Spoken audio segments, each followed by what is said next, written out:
Hello ladies and gentlemen, this is Blue Maxima, and I'm excited to talk about this one. This is Card Shark, and this came out probably last week by the time you see this, but I got to play it a few months ago as part of the Steam Next Fest because it released a demo there. However, unlike a lot of demos that came out at that time, they actually left the Card Shark demo up. So even if you don't believe me when I talk about how good this game is, you can go and try it for yourself. And not only that, the demo progress will carry over into the full game. So when I actually picked up Card Shark and found myself like 45 minutes into the game just purely because of the demo save file, I was like, you know what? That's great. I really appreciate that. Thanks, guys. So yeah, basically go try that demo if you haven't. I don't know if it's on Switch because the game has released on Switch, but it's entirely possible that it is. But anyway, Card Shark is an incredibly interesting blend of multiple ideas. It's by Nereal, who basically made the Tinder turned resource management turned meta story about running a kingdom known as Reigns. And that game was a fantastic use of just the Tinder idea plus a bit of card manipulation in order to make an interesting game out of it. And this is basically his next game. He's been working on this for years, and holy crap, it turned out really well. So you're basically a somewhat not even, like barely a kid. I don't know how old he is, but he's basically like a teenager at most. You're traveling around with a guy called Comte, or Comte, I don't know how you pronounce it in French. And you're pulling card tricks on people to scam them out of their hard-earned money, while at the same time trying to find a bit of a royal conspiracy going on in the background. It is such an interesting idea for a plot. Like, I've never seen this in a game before. It's, like, how do you even come up with that? How do you even come up with some, confidence tricksters going around France in the 1300s trying to figure out what Louis XIII did with 12 milk bottles? I don't know. I have no idea. But the thing is, they make it work through very well done writing and this presentation. And I'll start with the writing. The Comte is arguably a fantastic character. He's a very, like, suave and quick-witted character. He's got his own motivations. His personality sticks out. And he's just a really interesting character to be tagging along with. And this game wouldn't work half as well if he wasn't just as charming and enjoyable as he is. So I'll give props to the writers. It's not like everyone else isn't interesting, but considering that the Comte is the sidekick, you want to be hanging around an interesting sidekick. He's a really interesting character. And then on top of that, the game is absolutely freaking gorgeous.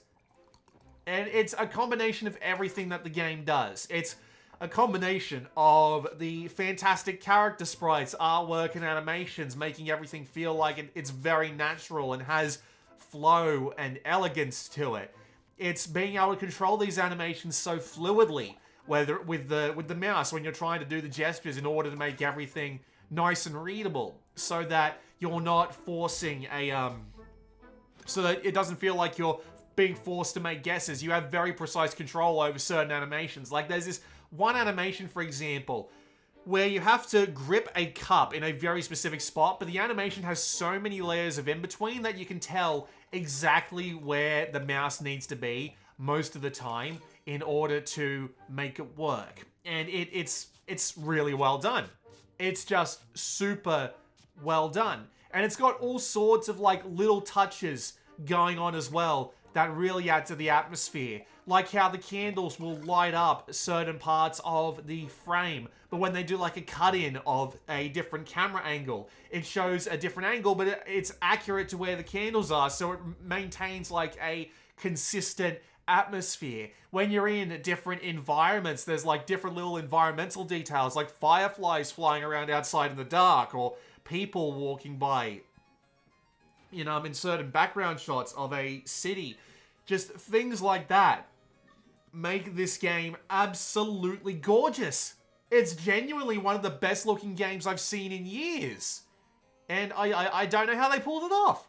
The sort of technical and artistic wizardry you'd need to do to make something look this good is unbelievable. The game is just... It's just a treat to look at in every sense of the word. It looks so good.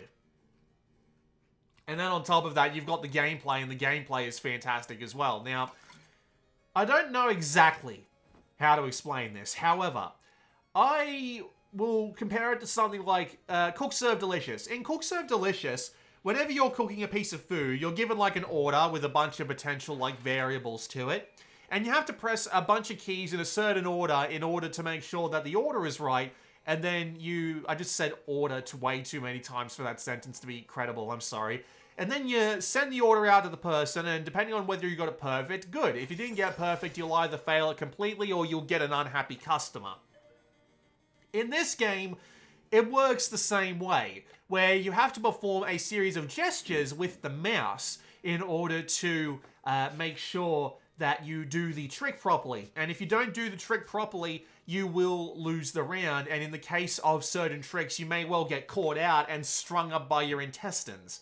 And I'd say that's not a joke, but there are multiple bayonets, swords, and guns in this game that will absolutely end your life if you get too close to them. But thankfully, this game actually has something going on when it comes to death. I won't spoil it in its entirety, but it's about as cool in presentations as the rest of the game is. But yes, as I was saying, so the gameplay is entirely based around these gestures, and you also have multiple different tricks that you get taught, including shuffling cards and using like a singular card in order to keep track of a particular position in the deck itself in order to shuffle it all back. Scooping up your cards in a very specific way in order to make sure your teammate, who's the comp, you're never the one that wins in this game, but the comp will always give you a, what's the word I'm looking for? He'll always give you a new trick to play with as well, or an adaptation of a previous trick. And you need to keep this all in mind and get this all done perfectly, whether it be through timing, whether it be through the order of the gestures, or so on. And then you get the opportunity to move on to actually pulling the trick off, doing it in front of people, needing to do it as not only as dexterously as possible, making sure all of your gestures are correct, but doing it under time penalty.